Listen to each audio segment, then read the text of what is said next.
Hey, good morning, ladies. How are you doing today? Good morning, good morning. In Lagos, Nigeria, it's, well, where I am, where I live, it's cold. It's not raining, but it's cold. How are you doing today? And how's the weather like where you are? Ladies, because it's Saturday, many people are not joining us. Why? What happened? Saturday is for parties, family, I know.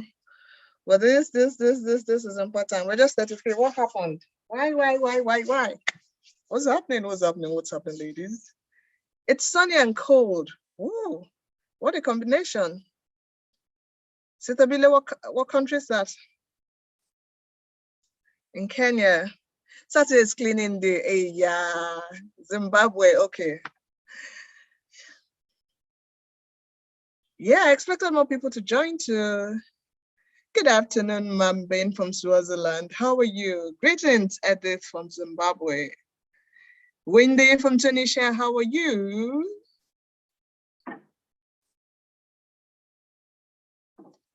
How are you ladies doing today? Yay. Yeah, driving. Is that safe? Good morning, Ibokon from Benin Republic. How are you doing today? It's raining in Togo. You feel like sleeping. Just pause to sleep for like 90 minutes. In 90 minutes, you can go sleep.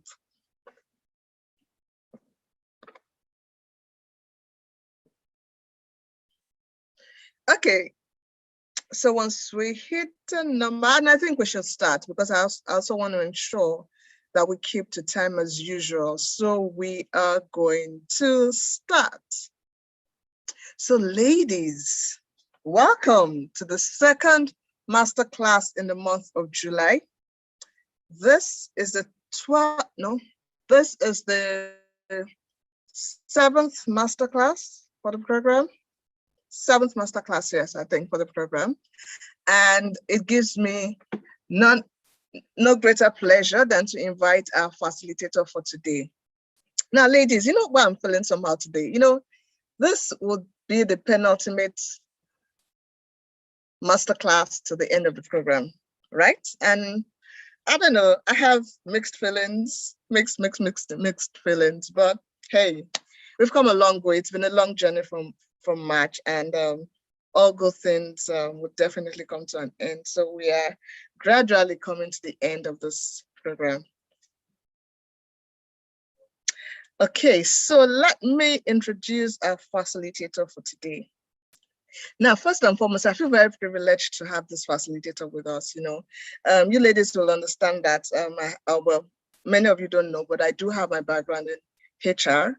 And so if I am bringing someone to come and take a session on managing people, it must be because I know that that person has got what it takes, has the experience. So not only does the person know what to do, but the person has the experience and has a wealth of knowledge to share with you. And so it gives me great pleasure to welcome Bunmi Akano to this masterclass. She's going to be facilitating the masterclass.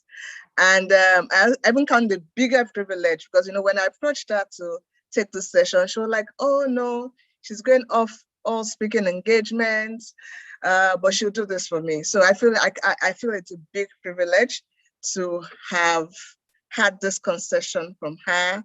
So Bunmi, please let us see your face whilst I read your profile. So let me talk about Bunmi. Who is Bunmi Akano? Right? So she's credited with about 17 years of experience, mainly in the aviation industry, to include ground operations, customer service, office administration, and most of which fall under HR management. She graduated from the University of Ibadan with a Bachelor of Science in Microbiology. And after a brief stint with Great Clinic as a trainee embryologist, she made a complete change in career path to ground operations, to the aviation industry, right? Working as a customer service executive with Virgin Nigeria Airways. And then she moved through the ranks to become the lead customer service executive having served as the office coordinator, where she became first exposed to the handling of the transactional aspects of the HR at MMA2 terminal. Bunmi's career in HR took a major turn when she got a role at Greater Washington Limited as a HR executive, and she eventually rose to lead the HR and admin team within a space of 3 months of joining the Greater Washington Limited. When you're good, you're just good, right? And in 2013, she was opportune to join Air Peace Nigeria Limited, which is one of the biggest airlines you have in Nigeria today. And she joined them as a startup, to grow the human resources department. And she was responsible for starting up the HR department for Air Peace Limited, which has now grown to be Nigeria's largest airline, flying into 20 destinations, both within and outside Nigeria. She led the HR team of the Air Peace airline up until 2020, May 2020, right? She provided leadership in this role for a staff of about 2,000 employees, and she's led both, which included both local and expatriate talent. This year, Bunmi joined Flour Mills Nigeria as a talent services manager. She holds a senior professional of human resources international certification from the HR Certification Institute USA. She's also a member of the Society for Human Resource Management USA, a leading professional association devoted to the HR management, and an associate of the Chartered Institute of Personnel Management in Nigeria, ACIPM. She's passionate about human resources, and she seeks to drive organizational success by influencing its leaders to maintain a strong and positive culture and a value-based environment where people will thrive. She believes in the strength and potential of every individual and advocates for personal success, which will birth organizational success.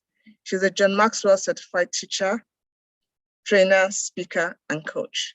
Ladies, it gives me great pleasure to welcome to train us on how we can manage our workforce to be effective, how we can attract great talent, how we can use the talent that we have to achieve organizational success. Join me as I welcome Bunmi Akano. Yeah. SKP, I'm so feeling the vibes in here. So I just always like, I like relaxed, casual, easy breezy. That's one thing that really defines me. I tend not to take a lot of things seriously. So I'm just feeling this vibe. So thank you so much for having me.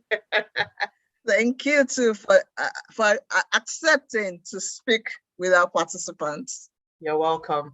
So whilst you just enable me to share my screen, would you want me to share my screen? Yes, please. I tried to share it earlier on. So so hello guys, hello everyone.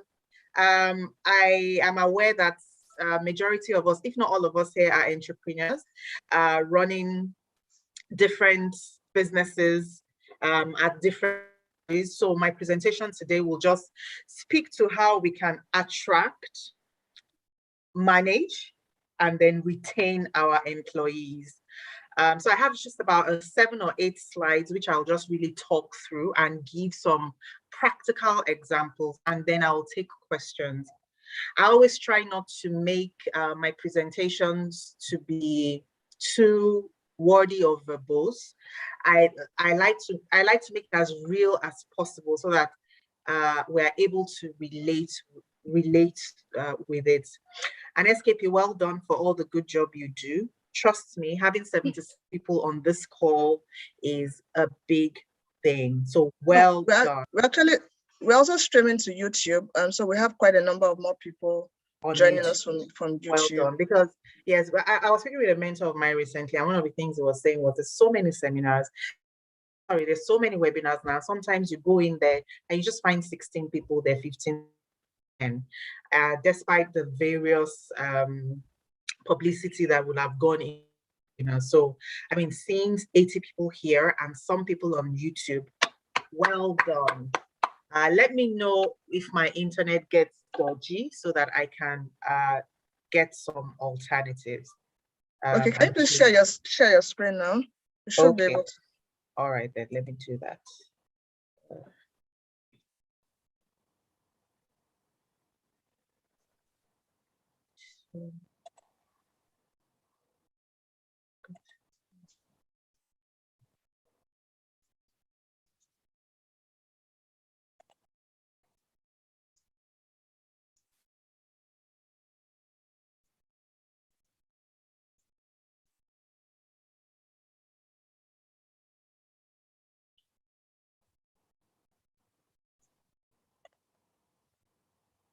Okay, so let me know.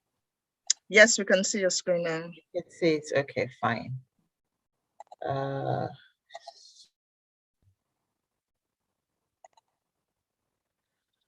Okay. Fantastic. All right. Fantastic. Okay, so let's go. So we're going to be speaking today on attracting and managing employees for small and medium scale enterprises. And we're just going to look at the various models in the HR structure. I think there are about 6 of them under the talent management model. Talent management really is the different we manage our employees, from attracting them to keeping them, retaining them, and making sure that they remain interested in working for us. I always say something. The employer-employee relationship is a trait. No employer wants to have an employee that is not adding value to them, and no employee wants to also remain with an employer that is also not adding value. And adding value from that perspective to an employee, a lot of just about the take-home pay. So there are other things that employees will typically would want to see in an organization that they would consider a place that they would stay for a long time. And culture is very, very big. Culture is quite a big thing that people are looking at, right now. I have worked in different organizations, and I've had various experiences. My best experiences and some of the greatest places I've worked with or I've worked in are those places that have allowed me to bring my entire self to work. So bring my without fear, without judgment, or without the of maybe working in an environment that is slightly toxic. So this is a model. And what is talent management really? So we're going to be taking these different pieces in this model, and I would also send some documents to after the presentation, which you can share with you, because I also understand that depending on the stage of our business that we are in now, we may not necessarily be able to afford to have a HR department. So apart from as a talent services manager for Flour Mills, for example, I also work in our family business, and we don't have any HR or anything. So, it's just myself and my husband that handle that bit. And we have, maybe about 10 employees, and we sort of manage that. So I'll send something to you which you can read around starting up a HR department. So I get that you may not be the HR professional, but the things that you just need to look out for in managing a HR unit. So what is talent management? Is a strategic process of attracting highly skilled workers and integrating new workers, developing and retaining current workers to meet the current and future business objectives. I mean, what is the reason why you are in business? And I know that we all have various types of businesses that we are running right now. I didn't ask SKP, but I can imagine that we have different entrepreneurs, different products, different services. But one thing is very obvious in whatever it is that we are driving. We need people to drive our business to success. So your business will have just you, or you and your husband, or you and your siblings, or you and a couple of investors or friends. Depending on the stage that you are in, would have evolved. At the solution stage, you need different kinds of employees. You need different skill sets, different personalities to drive your objectives or to drive your mission, so that at the end of the day, what you have set as the goals for the organization is actually what you're meeting year in, year out. Management process is the process that looks at how we manage employees throughout their life cycle with us or with our company. And even before they join us, there are also strategies that we need to take to make sure that we get the right talent. So we're going to look at, and these are the various modules, or do I say functions, under the talent management process, talent management framework. We have talent acquisition, we have onboarding and engagement, we have talent development. Talent development speaks to learning initiatives that you may have to, or interventions that your employees will have to attend to develop themselves, to develop their skill sets, to be able to function more efficiently in their role. Sometimes it may be a gap that you have seen in an employee, or other times it might be that you're trying to build an employee to take on a future leadership role or a future role in the future, and then you design learning interventions for them. So that's talent development. We also have performance management. What is performance management? It's not just about recruiting people or giving people job descriptions or giving people an employment letter or an offer letter. How are we actually ensuring that they are doing what they are supposed to do? So we'll speak a little bit about performance management, although that is quite complex. We'll also look at succession planning. It's very, very important here. We think about the fact that our employees are not going to be with us forever. So people have different plans for themselves. Some people want to work in, so where I work right now, Flour Mills, we have employees that have been there for 20 years, 30 years, 35 years. In fact, every year, award that rewards people for the length of service and also great work. But it's not everybody that would want to stay in a place for that long. Some people have 2-year plans, some people 5 years plan. Some people may say that they want to stay in a place for 5 years, then they end up staying longer or shorter. So it's very, very important that we do not tie our businesses too much around 1 or 2 individuals, but we are very futuristic in thinking about the fact that these people would leave at some point in time. What am I going to do to ensure that when they leave, there are no gaps in my businesses? When they leave, production does not stop. When they leave, business continues as usual.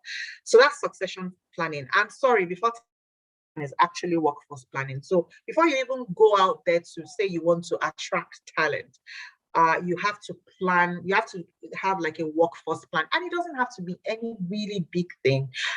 Yes, HR professionals like Sheyi and I, we've probably studied huge modules like this on workforce planning. We've probably read tons and tons of material, but I'm going to in just a very simple way that you can understand exactly what we're saying. So let's get into it. So we're looking at these 6 or 7 functions under the talent management framework to help us understand how we can attract and manage our employees as small. That it is a small business does not, a small business is actually not different a large business. The only that's in that's in attracting and managing employees. It's still the same rules that apply. The thing is that because the smaller business is not as large as a Flour Mills, for example, they're going to have to change certain ways in which they do the same thing. But the same functions or the same practice applies to everyone. So in Flour Mills or in MTN or in BXC, they have workforce planning. Also in Olu and Sons is also going to do a workforce plan as well for him to be able to determine what he needs next. And sometimes this workforce plan, depending on the type of business that we are running, it might not have to be as complex how a larger organization will do theirs, because with thousands of employees, for example. But it's still a workforce plan. So a workforce plan that says, oh, I need 2 employees in this year is a workforce plan. You know, that says I'm going to start with 1 person in operations, and then I'm going to have 1 person in customer service and sales and marketing. That is a workforce plan. So what is workforce plan? This is the process of analyzing, forecasting and planning our workforce supply and demand, accessing the gaps and the target talent management interventions to ensure that an organization has 1, the right people with the right skills, 3, in the right places, 4, at the right time to fulfill strategic objectives. Remember, I had said that because I've worked for evolution of an enterprise is real to me. I was with an organization when I joined, employee number 13, and when I was leaving, we were 2,500. So I really do critically understand that year one is different from year two, is different from year 3, 4, 5, and 6, because the company kept changing. The changed, the people changed, the policies changed, they changed, they continued to evolve as we grew. So and that's the purpose for that's statement here speaks to about workforce plan. It says the right people, 2, with the right skills, 3, in the right place, 4, at the right time. So when you're starting a business, for example, maybe you're starting it for at the beginning, that might not be the time that you want to hire somebody that has Sheyi's expertise, because she's going to come on board to you with some very, very huge budget as to how you have to pay her to achieve these objectives. And perhaps you cannot afford. So how do you get, a mini Sheyi, or someone that is going to be like Sheyi in the next 5 years? So at every point in time, you need to sit down with your strategy. So the very first part of your workforce plan is your strategic direction. I'm sorry. What is the strategic direction of the organization? What are you trying to achieve? What are you trying to achieve in 3 years, in 2 years? And then what are you trying to achieve in this particular year that we are in? So your first year may just be, I want to make sure that I push out my product. So you're going to be looking a lot at production. And I'm sorry, I'm using maybe a manufacturing process, but it just easily comes to me rather than a service-based industry, rather. So you're probably looking at production a lot, and then you're looking at controls, and you're probably looking at packaging, you're looking at, of course, sales and marketing and social media publicity. And that will be maybe your first year or your first 1 or 2 year strategy. Also, you're probably going to be looking at, who manages the books, who manages the figures, where are we paying into, and what do you want to achieve in your first 2 years?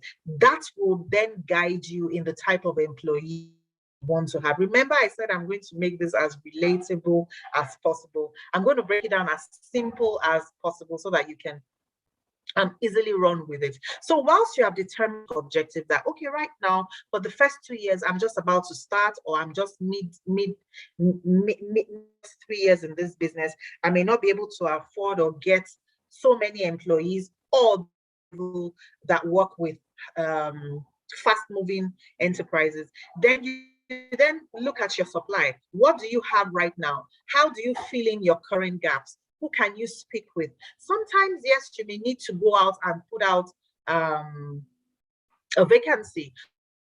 Might just be word of mouth for that thing that you just want to start. So you look at what you have. Some other times with those that you know around you. So what is your supply? What supplies what do you have easily within you that you can use, for to meet up with that strategic direction that you have placed for yourself. Also, what does the organization demand for you? From you, or for the talent that it needs to meet. So that's the demand analysis. What is the demand, and then what is actually the supply to meet up with that demand? And then that will then give you the gap. So looking at the demand and available, then you are able to highlight what the gap is. So say, for example, you are planning to open a different line. So maybe this might be for a business that has already established a production line, and maybe they're making tiger nut juice, for example. And now they want to pivot and start to make soap. What is the demand for this soap line that we are about to produce for the people? Is it possible that we use some of the people that we have already, and maybe we just want to change their rotation? Will that work? Yes. If it doesn't work, then you have your gap.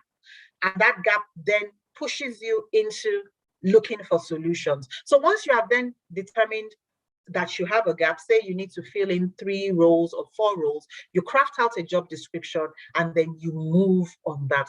Now, monitoring progress for a workforce planning requires you working with the recruitment or you working with the talent acquisition, which is actually the next slide that we are going into, to then see how your workforce plan for the year is being funneled or is being filled. So if we've said for this year, we're going to get 5 or 10 to fill these 10 different roles, monitoring progress simply means that we are checking in every month or every to see that those roles have actually been filled. Remember, when operations actually start, when the day-to-day grind is going on, you really, if you're not checking, if you're not monitoring what you have said earlier in the year, you may lose sight of it, especially if it is not a role that is so critical, right? It is important. So these are the steps in a talent management, or sorry, in a workforce planning model. So let's move into talent acquisition. What is talent acquisition? Now, some people think that it is recruitment. Oh no, that's not just what it is. It's not just recruitment. Recruitment is just a step in the talent acquisition process. So talent acquisition is an ongoing strategy to find specialists, leaders, executives for your company. A specialist is somebody, and a definition of a specialist, for example, in the case of a production line, a tiger nut product producing factory is one of your guys that actually mix products. So that's a specialist. So sometimes let's not look at these big words and think that they are really, a specialist is just one of those your employees. So a talent acquisition is the ongoing strategy to find specialists, leaders, or future executives for your company. Talent acquisition on long-term human resources planning and finding appropriate candidates for positions that require a very specific skill set. So I had worked for an organization whereby one of the skills that was very, very required for that organization, very, very scarce in Nigeria.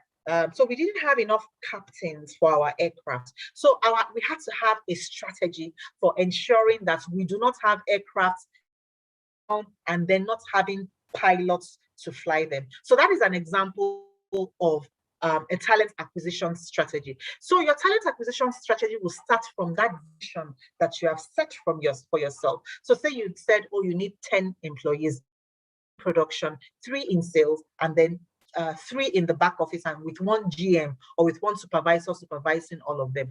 And so that's the very first step here, which says understanding the requirements. The main objective is to determine the talent requirements of the organization. The main activities of this stage are developing job descriptions and job specifications. Remember, I had said 10 employees. So you need 3 people in sales. You need 3 people in production. You need 3 people in the back office to do customer service and all of that. And then you now need 1 head or 1 manager supervisor level. How do you now craft out job descriptions around them?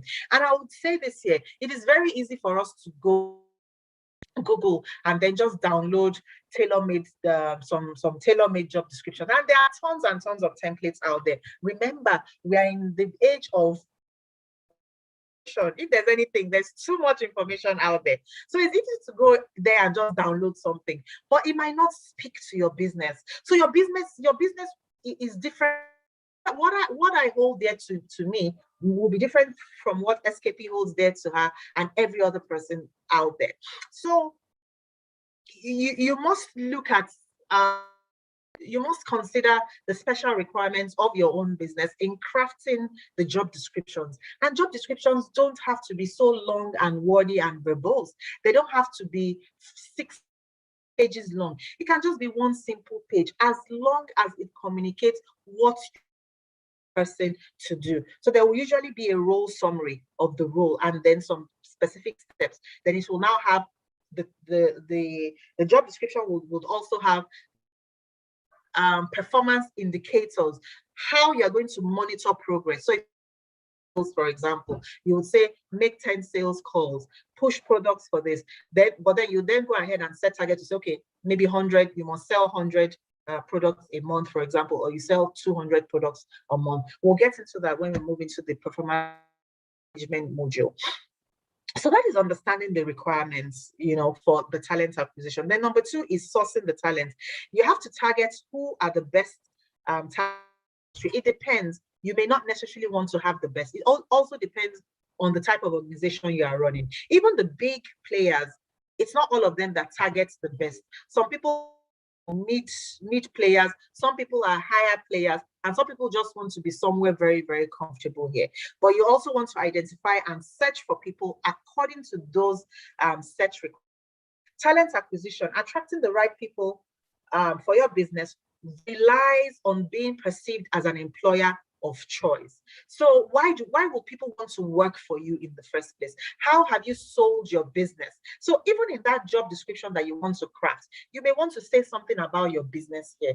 Oh, I am Tech Zone Supplies. I do so and so. So you explain yourself so that you look appealing to an organization. Let us thing that we do in Nigeria, whereby we just say, oh, there are no jobs out there, and then we're just treating people anyhow because we believe that we have such a large talent pipeline out there. Then we sort of are careless in the way that we are selling ourselves. Just as the employee, excuse me, just as the employee is selling themselves to you at that recruitment table or at that interview table, you too should sell yourself as an employer of choice. So what is the trail? What would they see about you? If I go online, is there a website? If I go into your website, pictures of people that, some of the people that work for you, maybe the leaders, something about why your company is a great place to work, or why what you're doing, how what you're doing feeds into a global mandate or an SDG or something that would appeal to the hearts of people. That is talent attraction. And then we now go to recruitment. Recruitment is actually now the process of getting people, which is, oh, I've put a vacancy out there, I'm scheduling interviews, I'm calling line managers to come into the interviews, I'm asking about how much they want to earn. I have set competency-based questions and all of that. That is actually the recruitment and the selection process. So these are the 4 areas to look at in the talent acquisition process. Now, when you have now gotten your talent, you now then have to bring them into your organization.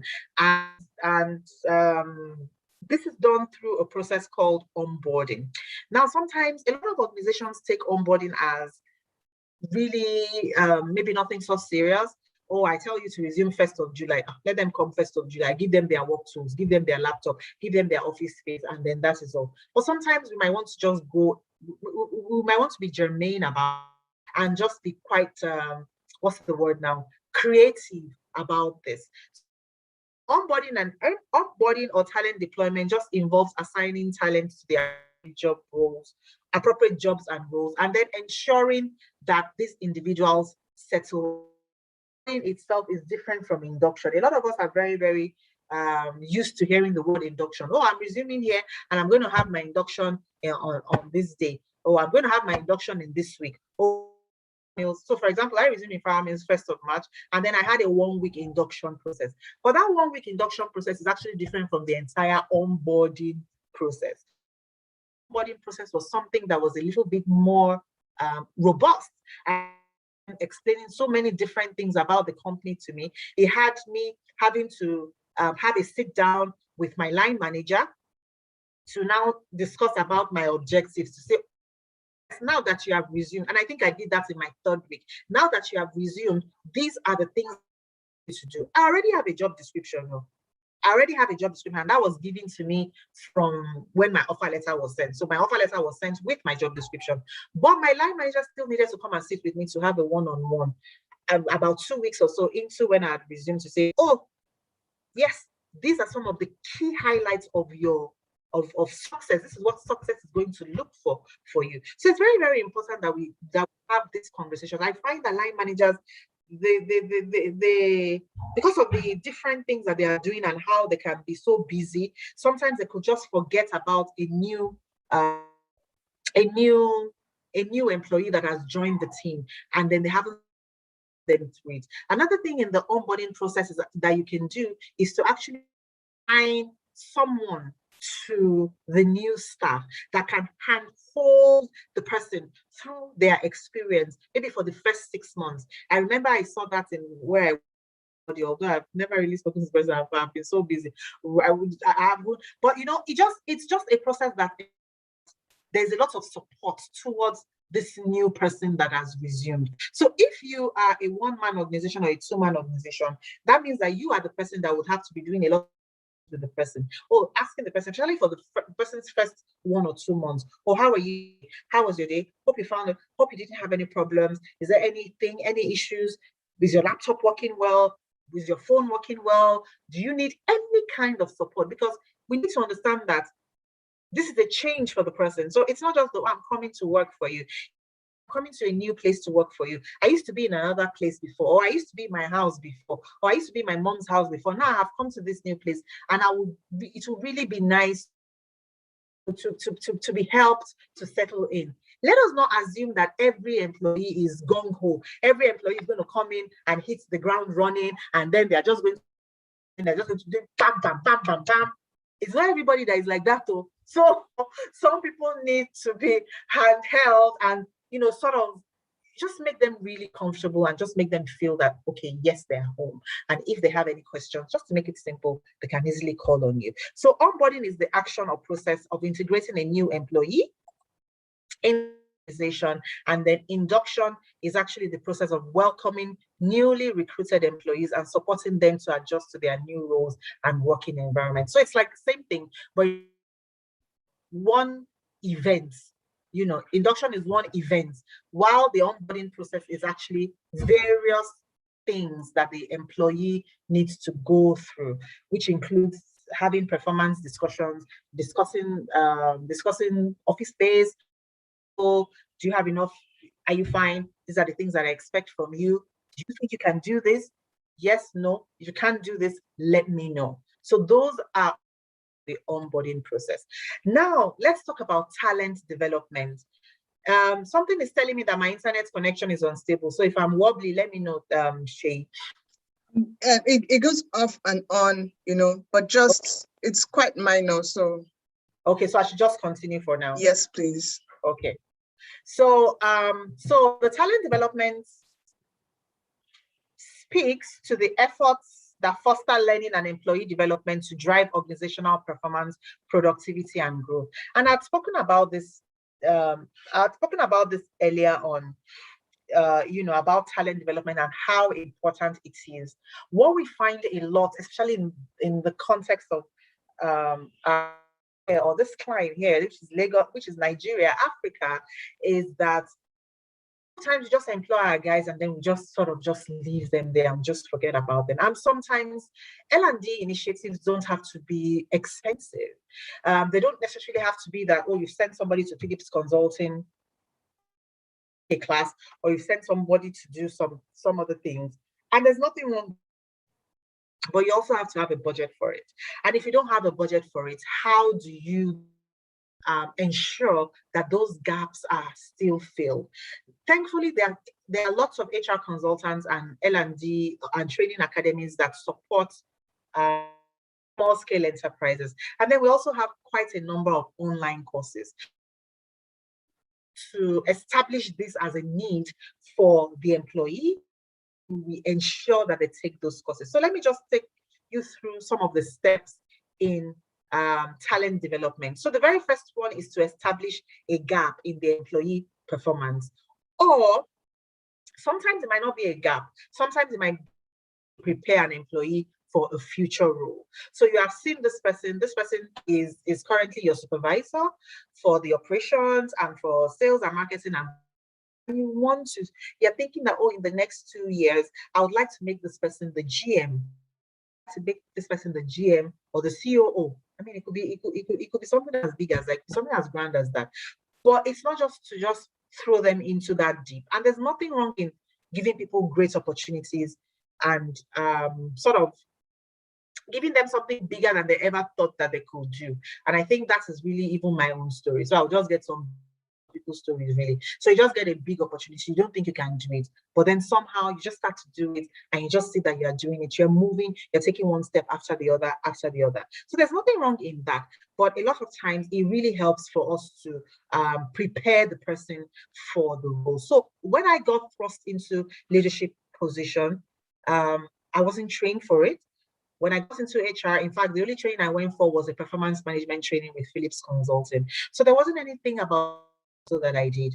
And I had to really, I really had to really learn myself, drive people to, because it is, so the vision is mine, but I help me achieve, that objective. I can't do it all alone. So I had to learn that because for it. And trust me, there were lots of problems. So there was a time when I had leadership deficit. I'm not that person anymore, and I'm still learning. But say somebody had prepared me, myself, I'd also taken that bull by the horn and prepared myself for it, then maybe I wouldn't have had to have such a long learning curve. That is the reason for talent development. You don't want people to be making mistakes. You don't want to make somebody a GM or a COO has absolutely no leadership skills. And this is just an example. So the person is yelling at employees, or the person is just being an ogre. Nobody needs an ogre to make people to work. Employees are not driven by fear. They are driven by motivation, and they are driven by a sense of fulfillment and all of that. As long as they are delivering, that deliverable is key. So it's not just that, oh, we are coming to play. We are coming here to work. However, we're going to make you as comfortable as possible for you to do your best work. So establish that gap or prepare the person for a future role. And I've just given a classic example of preparing somebody for a role, for example. So if you've seen that gap, and sometimes, and a lot of times, gaps come from a performance appraisal, performance management cycle that has been completed. And we're going to look at that. I think that's the next slide. So that is when the gap is thrown up. When I've had an appraisal with you and I see that this person does not know how to communicate. So this person does not know how to send emails. As I've been a leader for quite a while, and I have managed different kinds of people. I have had somebody once on my team that didn't know how to type and used to type 11111. It was quite amazing to me when she came. For 6.5 years when I was leaving, I mean, this person was a pro. So these are some of the things that we need to really, really pay attention to. So when we establish those gaps, this next step is the action plans or the learning intervention to address the gaps. So what do we want to do? Do we want to send the person to Philips Consulting? Do we want to send the person to SKP's Consulting? Do we want to online and then look for some online courses? Do we want to take the time and say, oh, maybe every Friday I'll have a sit down with this person. Now teach this person some little things that I know, or maybe twice in a month, or maybe I would want to do this in addition to the other things, or maybe just as a standalone. This is what I want to do for now. So we have to create action plans for that. And then the employee now actually, so the third step is that you now start this. And the last step in this, and this is a simple, what I've done is just by our very thorough or very, very exhaustive module so that it's very, very easy to understand. Now monitor the employee for improved performance. So after the person has gone for those trainings, then you throw the person into that space again, and then you monitor for improved performance. I'm not just going to spend my money, and that's why organizations keep asking L&D units, oh, what is the ROI on this expenditure that you are telling me to spend? Well, you've just got a budget of millions to me to say, oh, all these employees need to attend this training. See that they will change. How do I monitor change? And this is really, really one of the challenges that L&D or HR professionals have in communicating to upper management. Trainings, are going to yield results. And then when you have a very large organization, it might even be more difficult, but this can be done by taking various steps to achieve that. So the next slide, I do believe this is the performance management slide.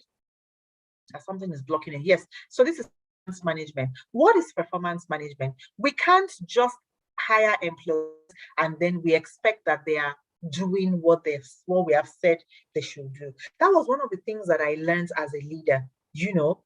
One of the things I learned as a leader, there was a time that someone was employed to join one team I was on at a particular time, and this person was supposed to be a very well experienced HR professional. In fact, the person was my deputy, and the very first few months I was not monitoring as much as I should I really, really expected that because this person had so many years of experience, this would be, and I wasn't involved in that recruitment, by the way.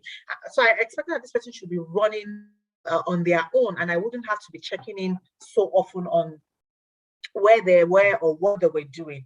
But I was quite shocked and quite surprised 2 months or 3.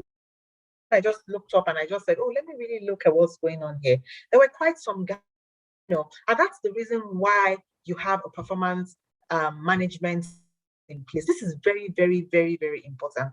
Otherwise, what happens when there is no appraisal or a performance management process in place? That people, you as a CEO, you will just be complaining.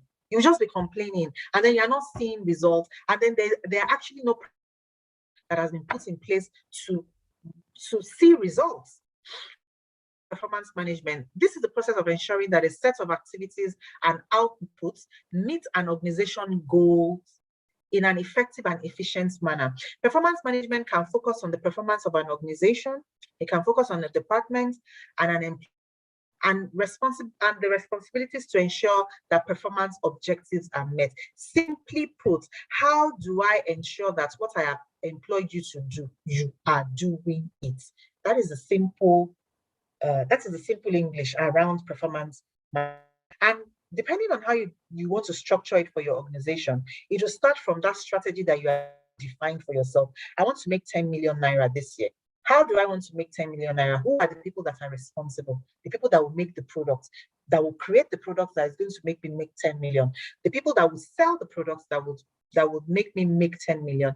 The people that will provide the back office administration and support to ensure that that 10 million naira is achieved as the goal for the year. So how then do we monitor that it is done? How many tiger nut juice is employee A supposed to produce or supposed to bag or supposed to package in a day? And those are what drives performance discussions.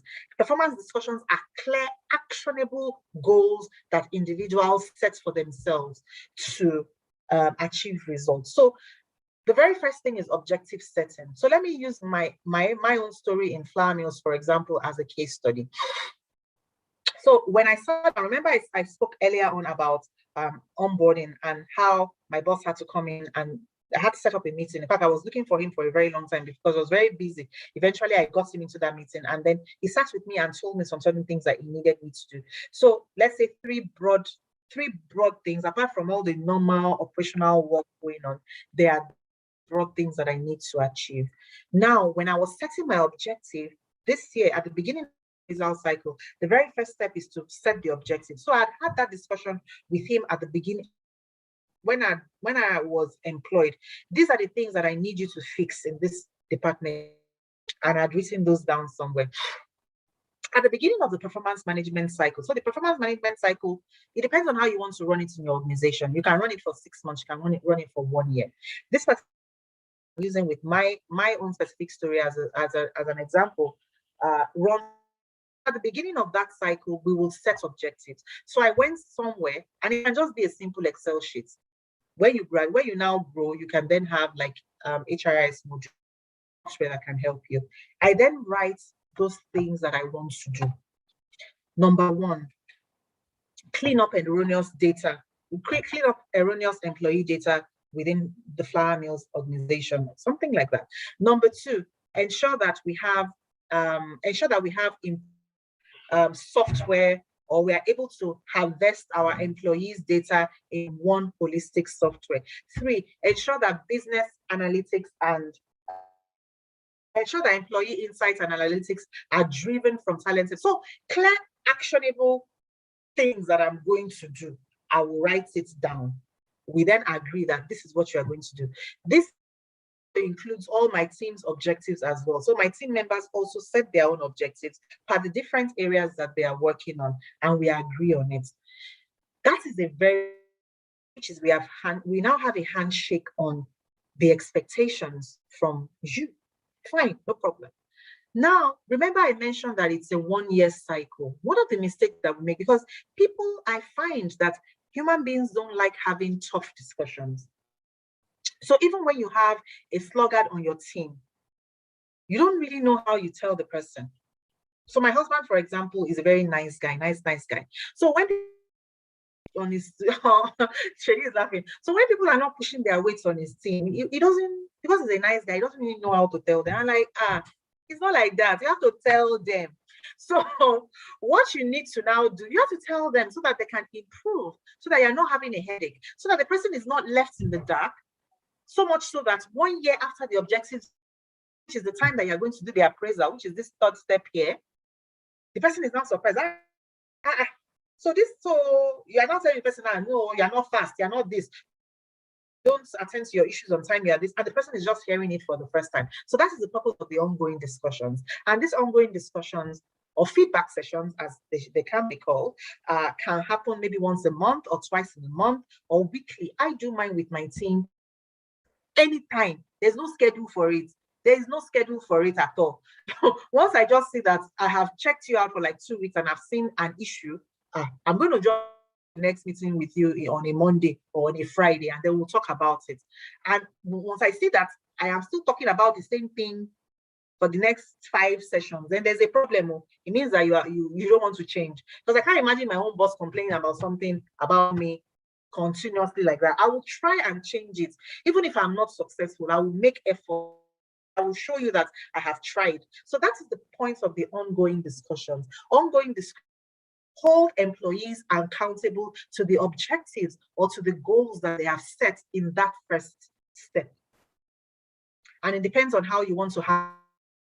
I recommend that you do them at least once a month so that everybody is on the same page. Then the third step is now the actual appraisal session, which is the time when we now look at those objectives that you have set in number 1. Show that you have met these objectives. So say Bunmi said she was going to clean up data.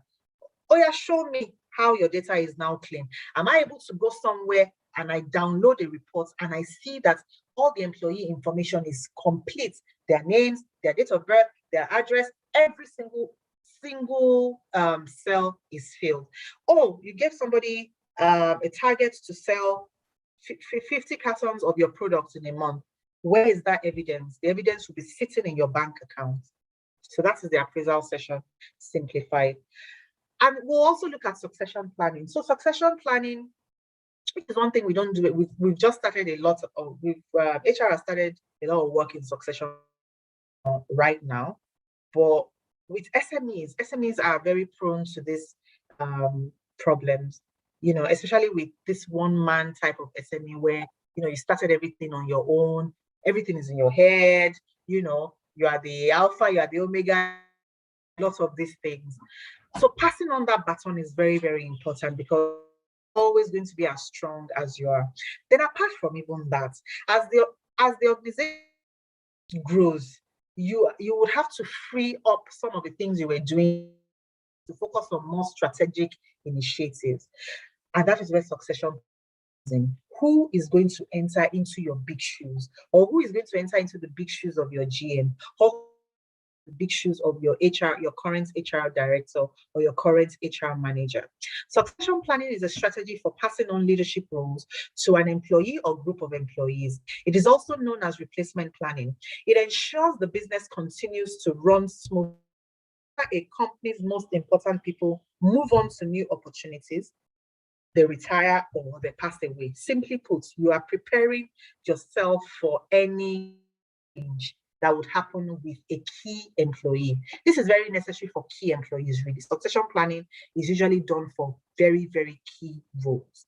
So the very first thing, the key positions. So what are the key positions? And then you now identify who the successor.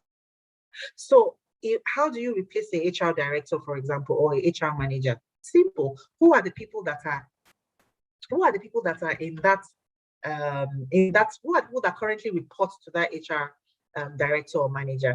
Who is the most senior, most competent after the HR manager?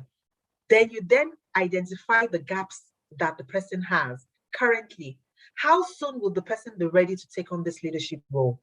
There's a grid where I work right now, whereby all the employees and their successors have been mapped. And the time that it's going to take for every successor to be ready to fill those One other thing that we've done is now to build, okay, so first of all, you first of all look at the gaps. What is the gap between where the person is, where you want the person to be? How then do you address those gaps? How do you build competencies?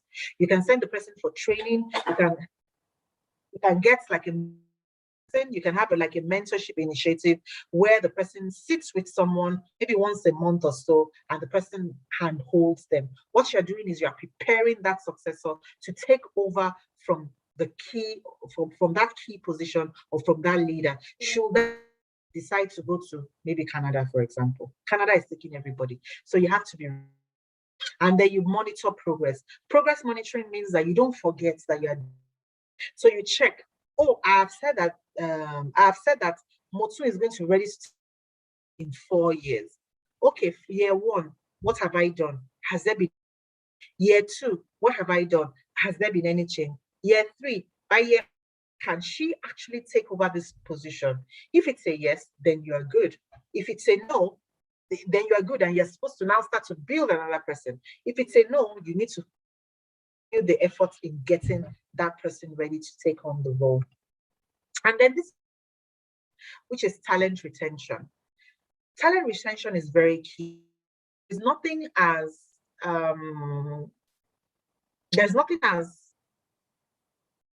time wasting or as hurtful for a leader or than for you to have invested so much in a talent, or you've invested so much in your employees, and then they suddenly leave. They would leave. People will leave, and that's the truth, because you are the one that owns your company. So people, but then what do you have to do to make sure that you lengthen their period, the period whereby they will stay in an organization? And this is quite a complex thing. There are so many things that you'd have to do. And one of the things that we are is making sure that your organization is like a great place to work. It's not just about the money.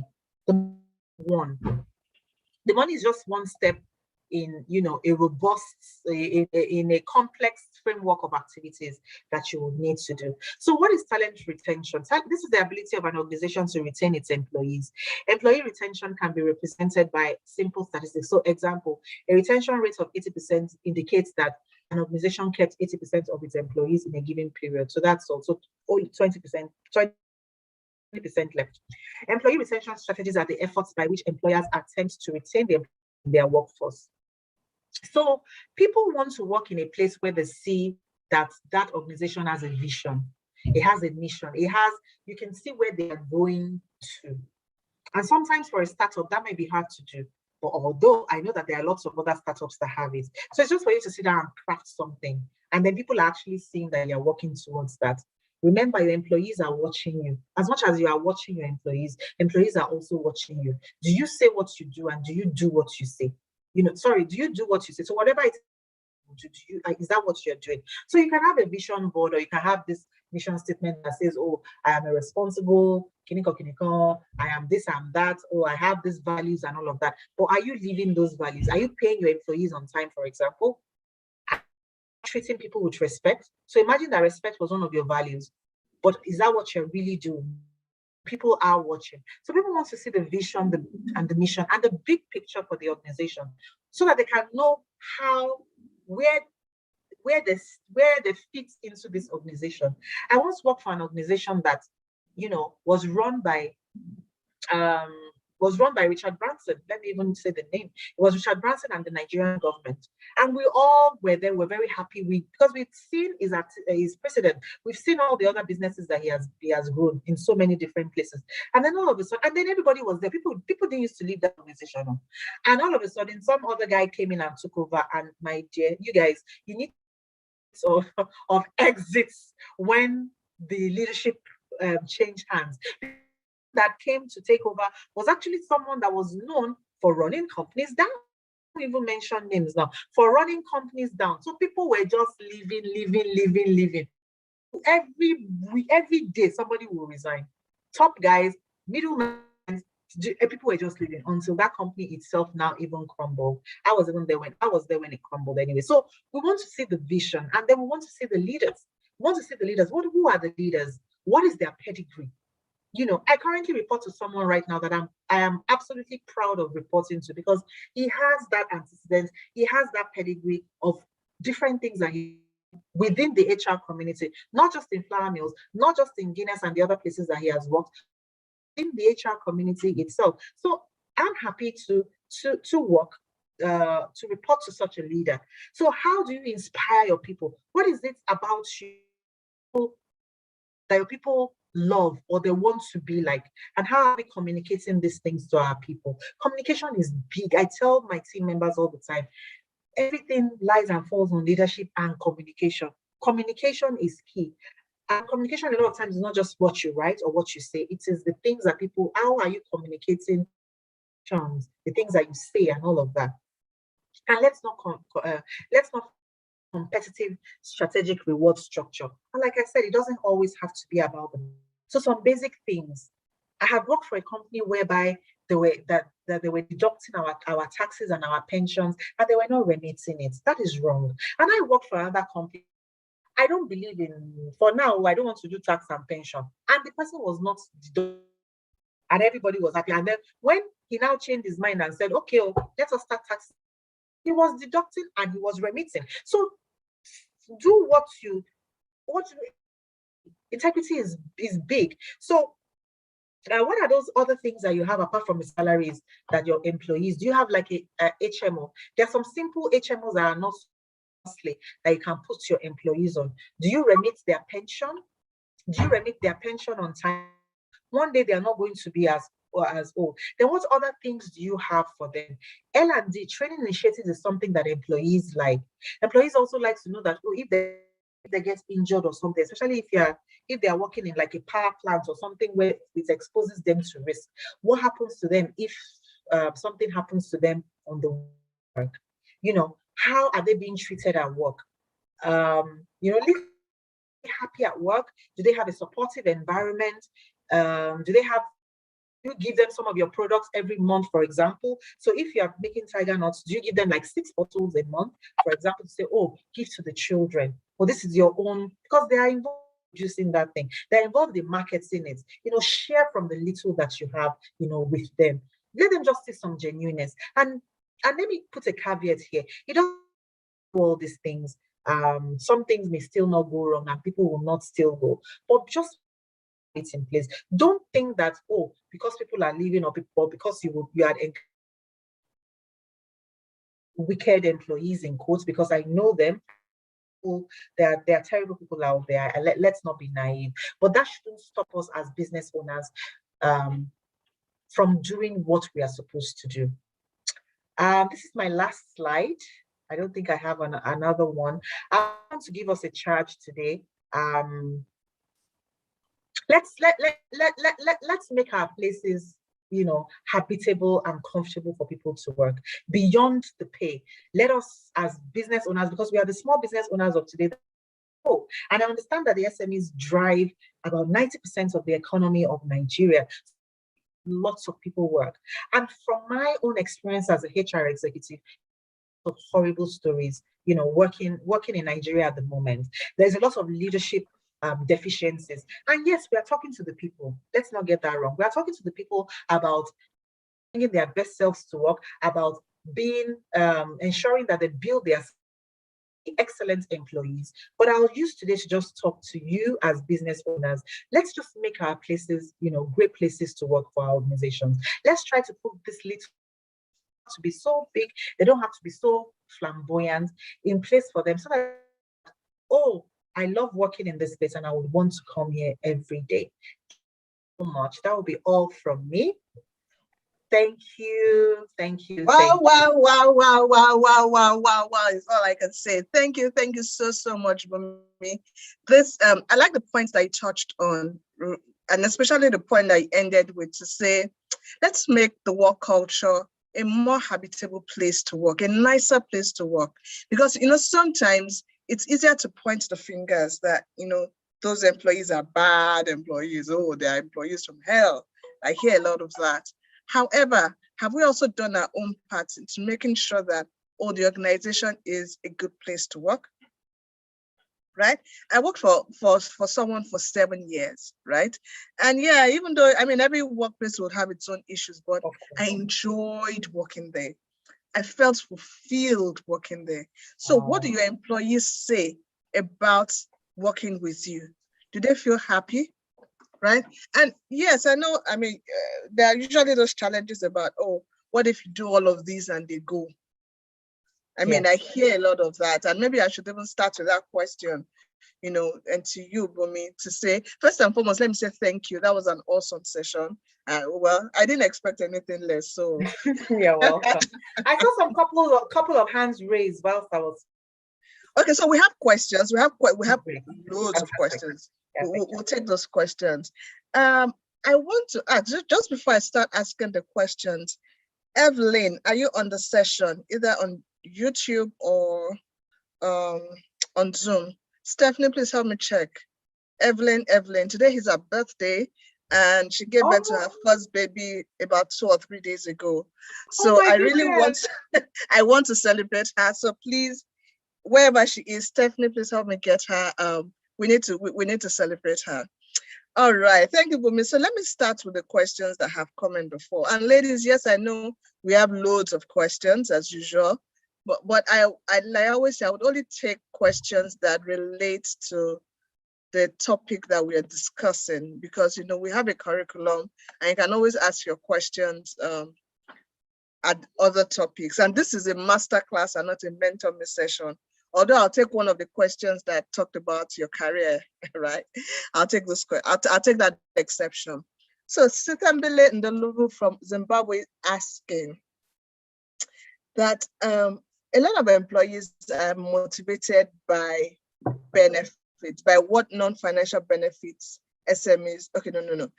A lot of employees are motivated by benefits. What non-financial benefits can SMEs offer to retain employees, knowing that a lot of SMEs cannot compete on the financial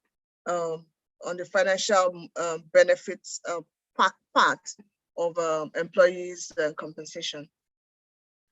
Okay, thank you very much. So like I said, sometimes you just want to be germane about also looking at your budget. One of the very first things you can quickly do if you're a product-based organization is to give employees access to your products, say every month. So say every month you are producing something, especially if it's food, even if it's soap, whatever it is, even if it's something that they cannot use, remember they can sell it and make money from it. So some parts of those products to say, okay, maybe a carton or 6 bottles, or just that will be the very first thing.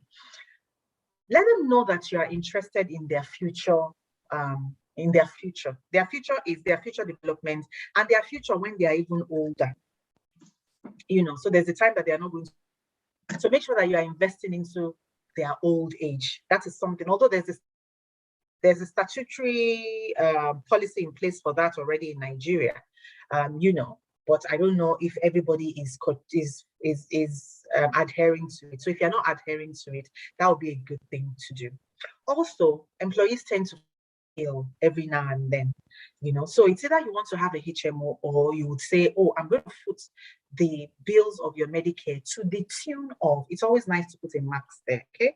So that you don't also, because somebody can really have like a very expensive, you know, so you can say, I would put all employee medicals to the tune of, or you have an HMO that covers specific things. There has to be clearly established around what you're going to do. Also, you can have little things like gym, so you can pay for gym for them, where they can go club around, or you can have them. You can give them tickets to the mall or to watch movies. You know, they're just different little things that you can do that may not be expensive, but they also pack a punch. You can also say lunch voucher. And the lunch voucher can even be like 250. I know that 250 may not fill somebody up, but it will cover the cost of their own lunch, you know. So if they are using 500 naira to eat, you know, whilst they are work, at least you have paid half of that. You can also do something around their transportation to work. So apart from that, their offer. And so, and this is how it is. You want to be smart in the way you're thinking about their benefits. So say, for example, you have said you are budgeting 200,000 naira for this employee. So so out of that 200,000 naira, 120 can be cash, whilst the remaining 80,000 can then be benefits that the person does not receive in cash, but is paid for by you in other things like gym, like transport, like lunch. And that is just an example. And that is why we call it a total reward. Rewards that are tied to performance as well. It helps people to push themselves beyond the normal. That helps people to push themselves at a stretch. So that performance management module that we spoke about, when people meet their objectives, what are they going to pay? What are they going to earn? So out of that, your 200,000, and 200,000 is just a figure, it can be more. Out of that, your 200,000 is tied to performance. So those are some of the few things that I would say. Okay, I also want to add to that, you know, so that I think for me, every organization is unique. And yes, Bunmi has given us some examples. What I find most practical is always asking your employees what makes them, what they would like to see, right? Yeah.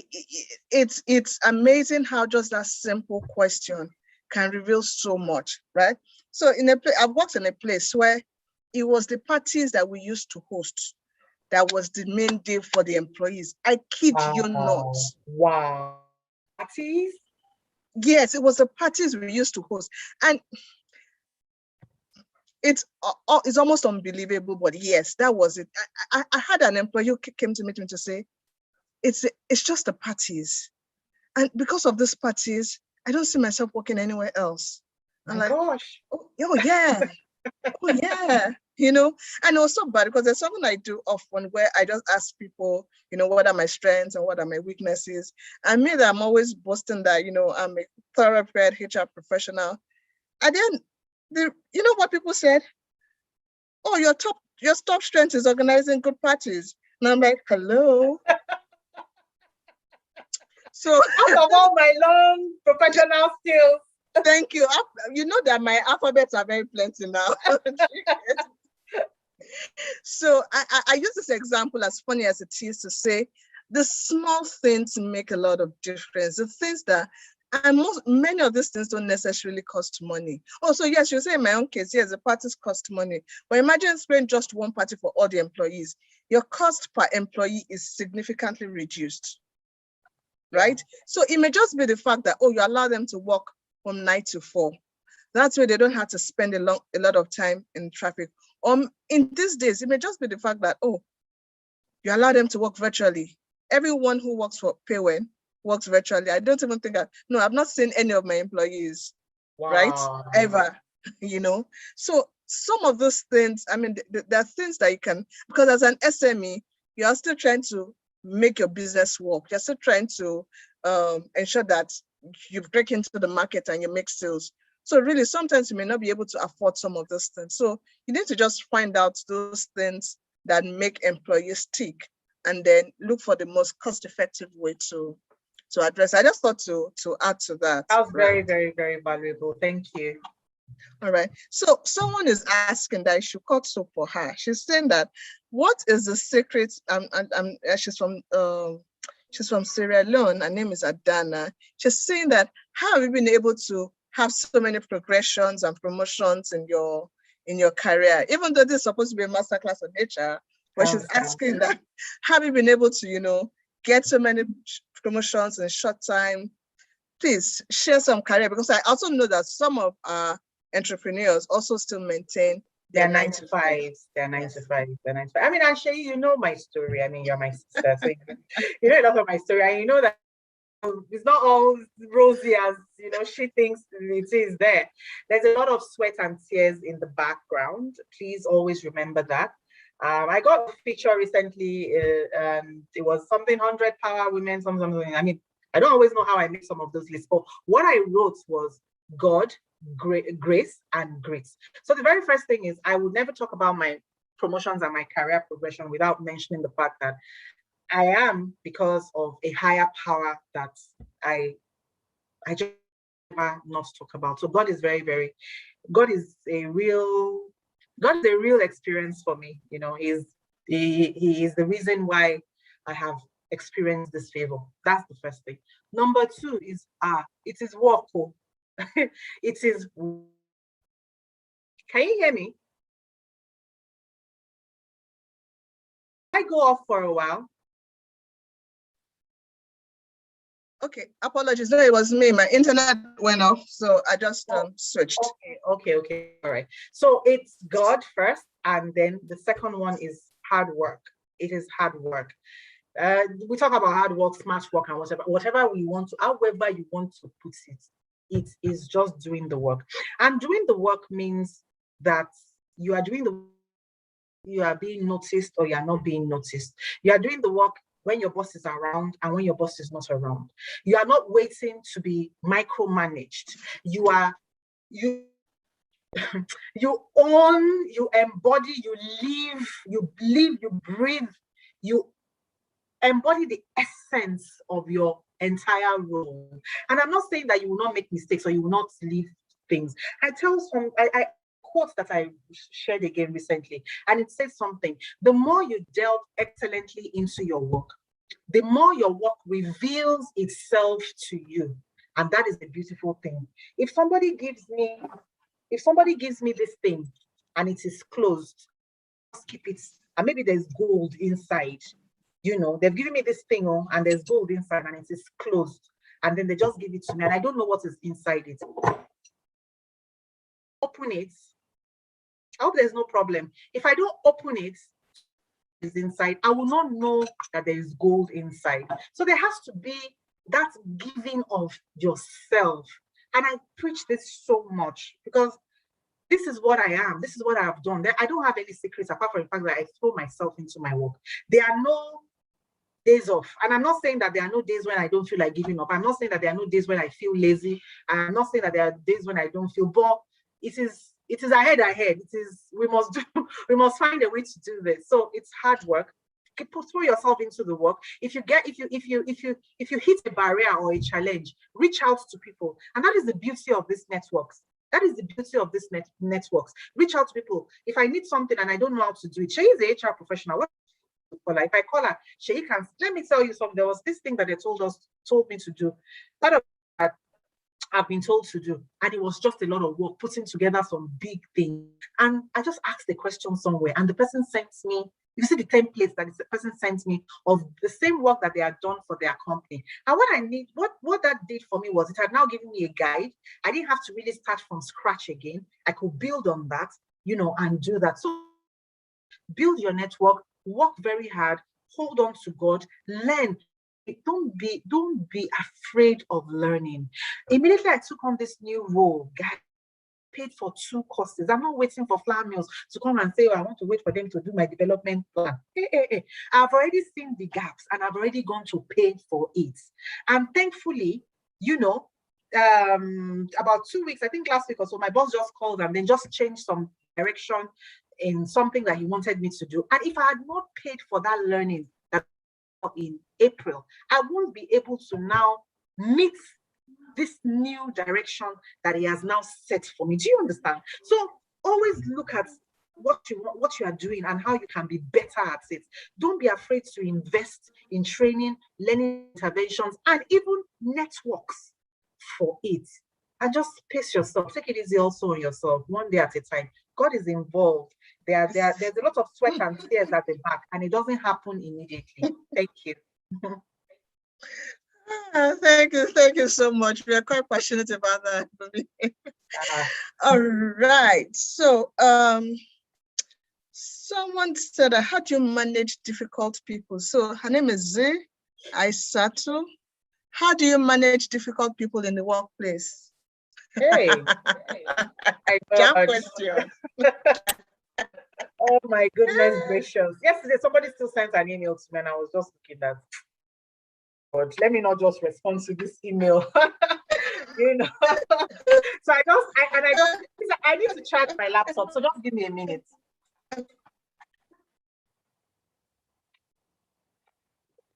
Okay. So that it doesn't go off.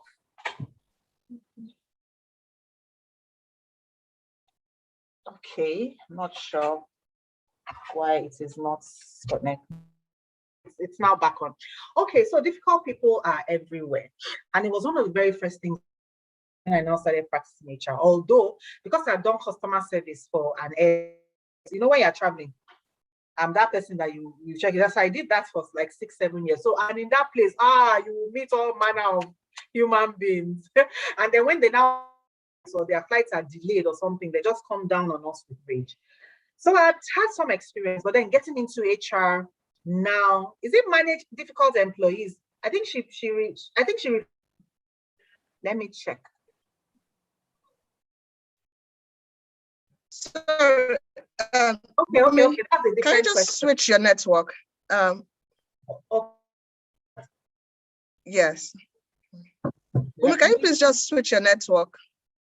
Doing that now.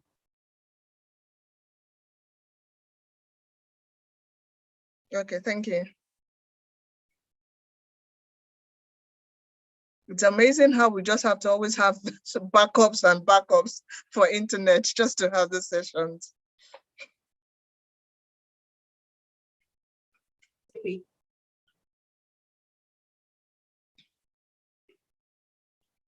Hello. Okay. Can you hear hi. me? Okay, we can hear you. You can hear me. Okay, all right then. So managing difficult employees or managing difficult people are everywhere. What we need to understand is that there are some people that are just difficult, but then there are some people that are difficult not because they mean to, not because they mean to, they just don't know any better. So for example, there was a time also before I got better at emotional intelligence, I used to just say things as they are. And I used to call it candor. I'll be telling myself it's candor. So I will say the thing, I'll just say the thing bagala like that as it is. Meanwhile, that's really not how to engage in this world that we are in. If you want to tell somebody that they are stupid, because there are stupid people in the workplace or people that don't apply themselves, you can't come and just say it like that. You have to package it in a very nice way. So now, when you see people that are difficult, it's because they don't know any better.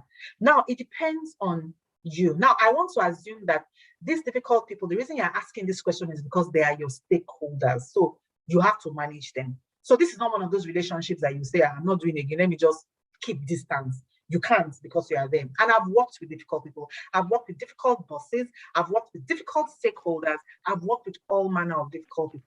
One of the very first things that I do personally is I sort of, because I'm a HR person, so there has to be some psychology.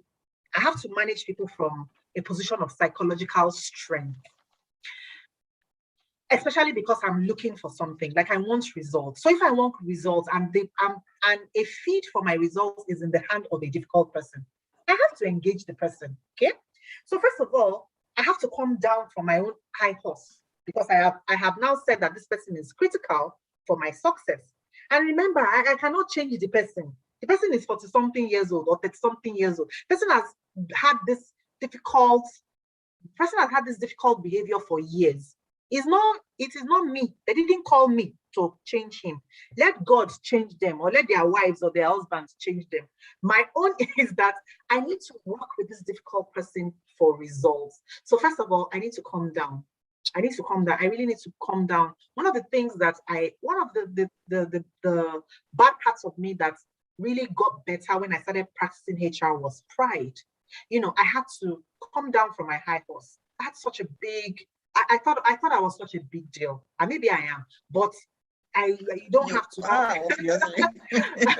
or you don't have to now carry that all over the place, and then you start and I have a conversation with Sheyi about it. I say, oh, they can't talk to me anyhow, oh, blah blah blah. People will talk to you in the way that you don't like. Okay, as long as you are on earth, you would see it in different places. How do you now manage it? If your result is in the hand of a difficult person, you need to, one, calm down. That's get off your high horse. Two, engage the person. Look for an area of interest. So one of my responsibilities in Flour Mills, for example, involves managing the union. And there's one particular key stakeholder of the union that when the man is angry like this, madam, I'm a shut down, shut down, shut down, shut down. Like he will just be throwing threats, and he doesn't plan to do anything, no. He's just saying all those things. For me, I'll just be laughing. I'll just say, sir, what are you saying? Calm down, calm down. I'll be laughing on the phone. You know, I don't engage people through the lens of anything. We're all human beings and we're all one and the same. If you are difficult and I need something from you, I need to be very patient with you, communicate what I want. If you now come to me with a toxic behavior that I think is completely intolerable, then I will look for a good time to bring that up with you. You know, I've had line managers that were really difficult, that would shout on me, that would maybe even insult me and call me names sometimes. And I will go back and cry, package myself again, and still go back to these same people, carrying my files and wanting them to attend to my issues so that I can move on, you know, from move on to the next thing, you know. So I just try to be polite. I just try to not sweat the small stuff. I think that's one thing I saw today. Don't sweat the small stuff. Understand the big picture. In that relationship, that difficult person that you're working with, what is the big picture? What do you want to achieve? The small stuff are the issues and the difficulties around the person. But the big thing is what you're trying to achieve. So minimize the issues around the person. See how you can work with the person. See how you can engage the person and even convert the person into being your friend, if possible. And then just continue. But if it is an intolerable thing that the person is doing, please, by all means, communicate the same to the person as well. I hope that helped you. No, Bunmi, I think that was spot on, and I think that was a brilliant idea and brilliant response. The only thing I want to add to that is sometimes we need, no, not sometimes, at all times, we need to be authentic to ourselves. Because that asks yourself, what exactly are you contributing to that relationship that is making it, it's saying that my internet is unstable. What exactly are you contributing? Because in my own experience, I mean, there was a day me and Bunmi were gisting, and I told her how, you know, there was a time in my life that, you know, my Friday, oh Lord, it was, and was getting over the roof. It was, and I then realized that it was getting in the place of my relationship. So those people were not particularly difficult. They were just responding to probably the way I speak to them, or probably some things that I do subconsciously that was not going down well with them, right? So sometimes we just need to also look inward and see what are we doing or how are we contributing to that situation that we feel is difficult. I just thought to share that also. Thank you. Don't worry, we're winning this journey now. Yeah. Okay, can you get the slides? No, we do not give out facilitator slides, but as always, you can always watch YouTube. Okay, so someone is asking, so someone from YouTube is asking, Tonyo Lushino, she's saying, for a company that already has a bad PR, bad reputation for high labor turnover, how do they go about you know, addressing this bad value proposition that they have about employees? I know you're not a marketing or a PR person, but from your own experience, how do you think this can be addressed? Okay, so first of all, any bad position can be changed in an organization. If we can change as people, individuals, I mean, why can't we change, you know, as organizations? We just need to be committed to it. So the very first thing, are they really committed to changing?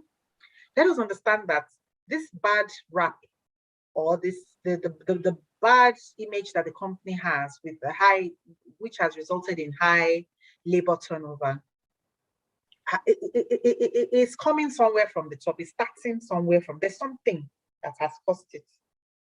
So we need to find out what is that one issue or many issues, and then start to have those difficult conversations.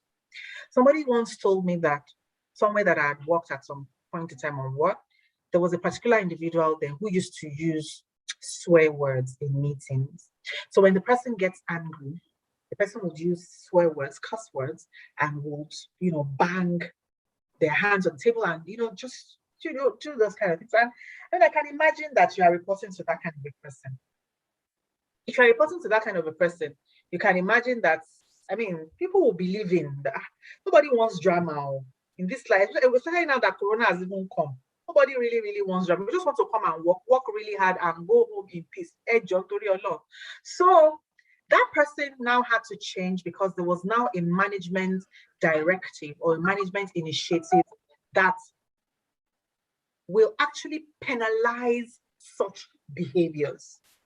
So there was a time where such behaviors will be rewarded, and maybe not rewarded, and then they'll give the person money, but the person will not be cautioned. So if you don't caution a wrong behavior, it means that you have allowed it and you are rewarding it because you're still paying the person and you're still keeping the person on your payroll. And you're not even giving the person a warning letter also. So we need to for such a company, they need to start to ask very difficult questions.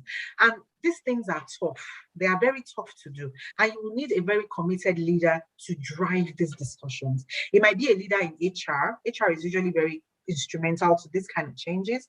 If you don't have such a strong leader in HR, you might need to look for another influencer within the top echelon, because I am very sure we cannot remove the top guys from this thing.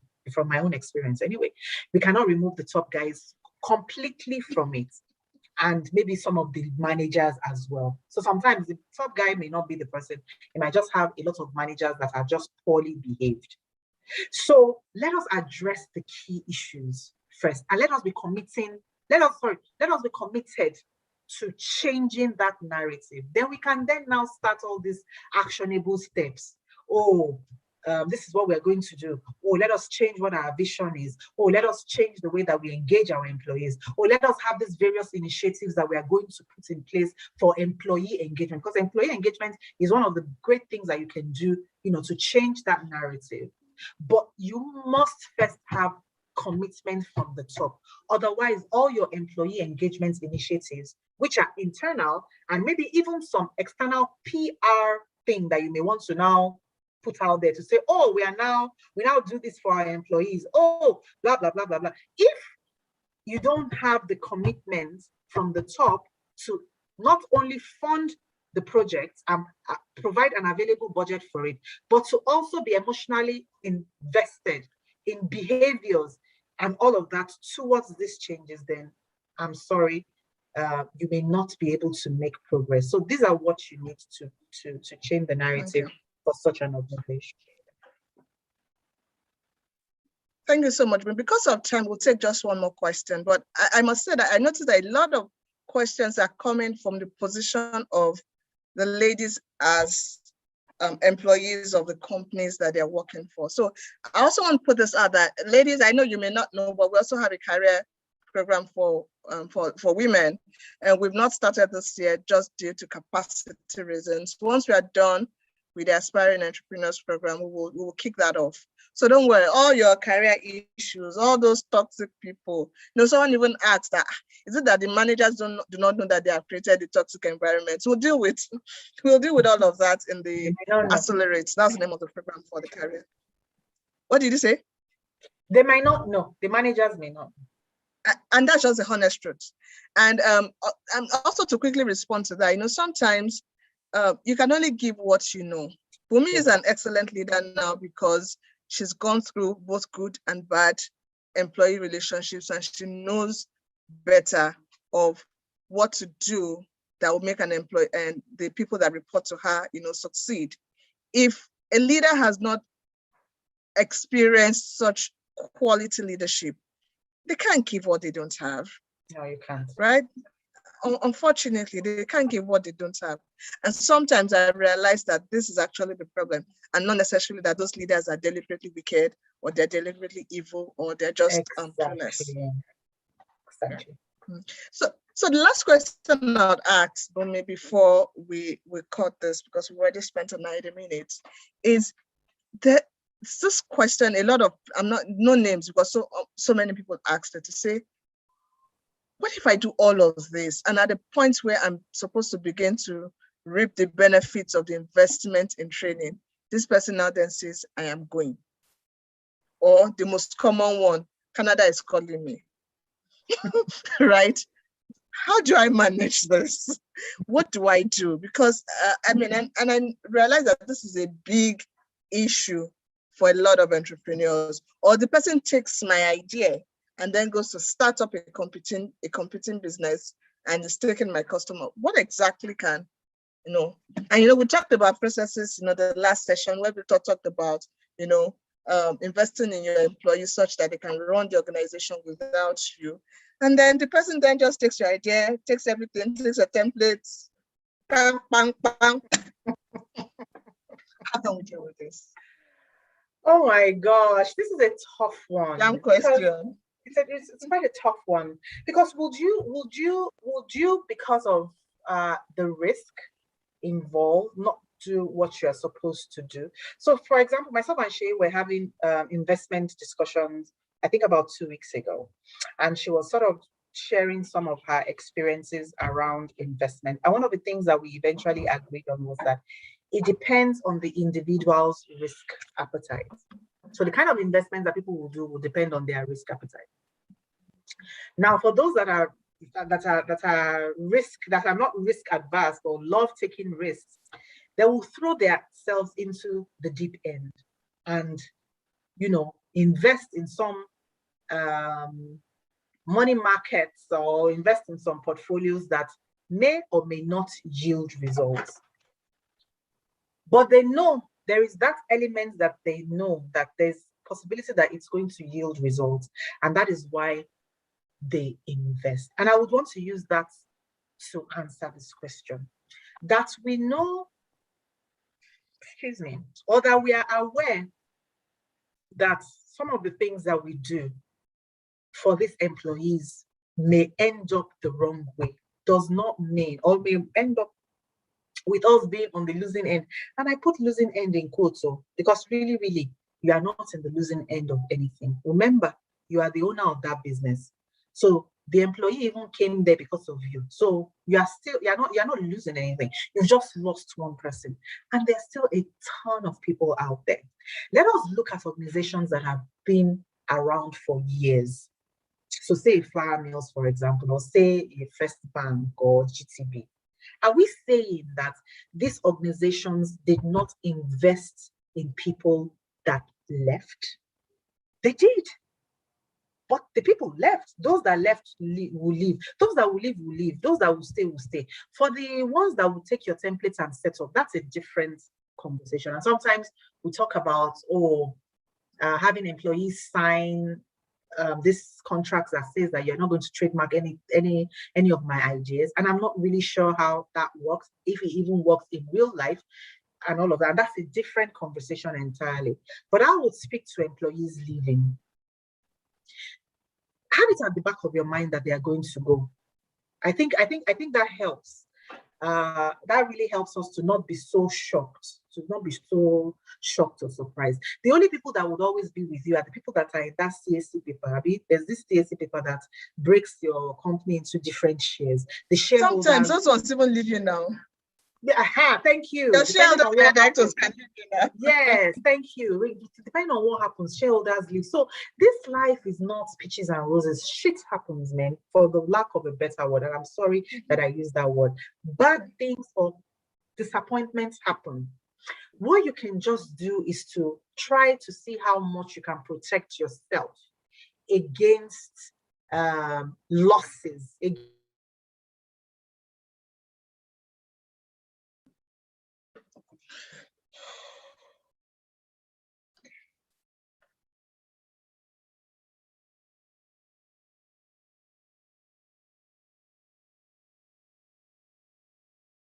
Is it my network? But that you need to train people, but that employees would leave. Employees leaving should not stop you from investing in them, as long as you have that budget and you have seen that they need that training. Sure, you understand? You've seen, you are actually, it is clear that they need that training. It is clear that that investment is going to be worthwhile for your own business. Please go ahead and do it. I don't subscribe to bonds. I don't like them. I don't like those bonds that says, oh, I'm going to send you for this training and then you must work for me. No, it's not prison. Let the person be able to, let the person want to be there. So you must be willing to take those calculated risks. But look at your budget and then understand so that it's not like a big blow. So before you invest 5 million naira into someone, for example, or 10 million naira for them to go to Harvard, say for example, or is there any other way that I can do this and still achieve the same results? I think those are the kind of conversations that we should be having. Thank you. Thank you so much, Bunmi. Ladies, this is the reason why I said we cannot end this program. I don't know how I would feel if we ended this program, this Aspiring Entrepreneurs Cohort 2, without allowing you to, enjoy the awesomeness of this lady called Bunmi. You ladies can see that she's the real deal. So she's not come to give you any English or scripted answers or, anything copied from the internet. She's coming to give you the way from her wealth of experience, almost 2 decades of experience in managing people, in managing the HR departments for various organizations. And we can just but say, thank you, Bunmi. This has been an awesome and an enlightening session. Before the network messes us up, because I think my network is fluctuating, I think we should call this. But I just want to add something in closing, because the issue of should I invest in my employees or should I not invest in my employees is one question that every entrepreneur, I've not seen that entrepreneur that is not scared of it. But for me, I always tell people, the employment relationship is just like a love affair between an employer and an employee. Sometimes the relationship doesn't work, does not mean, and the love relationship does not work, does not mean you would not have formed a connection that will be useful in another area. Be careful the impression that you leave in the hearts and in the minds of your employees, because you just never know. The fact that the person wasn't a good employee does not necessarily mean that the person will not benefit your business, right? If the person is not a good fit as an employee, you can have those crucial conversations and exit that employment relationship. But that doesn't necessarily mean that that employee cannot benefit your organization in another way. So be careful how you manage relationships, both with your employees and with other stakeholders. So with that, we'll call it a day. Thank you, ladies. I'm sorry to have taken time off your Saturday, but as usual, it's for your benefit. We need so many icons and unicorns in this cohort. So ladies, and congratulations. I mean, we had a lady, I don't know if this has been announced. Oh yes, I think it has. I'm not sure. We had a lady who won her $2,500 seed funding, her first ever seed funding. $2,500. So congratulations to her. And she said it was from everything she learned from this program, that helped her in winning that. So thank you, ladies. There'll be no session for next week as usual, because we're having coaching and conversations. We would have our next, no, that's all. No session again for July until the next masterclass in August. Thank you, ladies. Thank you so much, Bunmi. Thank you.